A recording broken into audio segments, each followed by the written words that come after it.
Between some of the actors that grew up in New York and some of the actors that grew up in LA. The ones in LA had the glamorous stuff, right? They had the red carpets and the parties, and they'd mingle with other celebrities. In New York, it was more you saw people at auditions, and maybe you went to professional children's school like I did for like a year, and you ran into people there that were working. But I think the people in New York especially, but I also think it's a generational thing. We kind of had a more of a, I just want to be a working actor.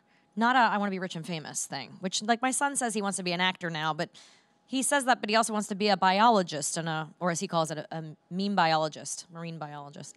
You know, or a meme biologist, a meme biologist on Twitter or something. Yeah.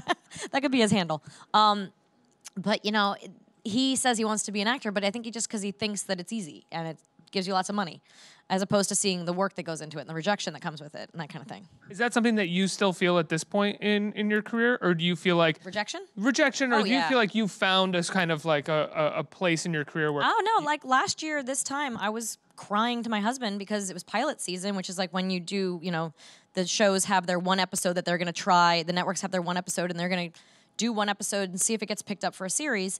And I was like desperate to find a pilot that would work for me, but everyone said I wasn't ethnic enough was the thing I kept hearing. You're not ethnic, you're too blonde, you're too...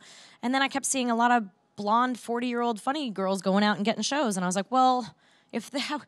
How come they're not they're not ethnic either? Like, what are you talking about? And so I was like, a weird excuse or thing to blame, right? And like it was just one of these things, and it was, you know, and I at first I was like, oh, okay, but then when I see other girls that look and act like me getting work, I was like, well, that was an excuse. And so I started kind of grieving my acting career, and then Netflix called and said, hey, we got a show for you. Wow. And I was like, well, that's awesome, because they don't do pilots. And we went straight to series, 20 episodes. So it was 20 episodes right away. Yeah. Wow.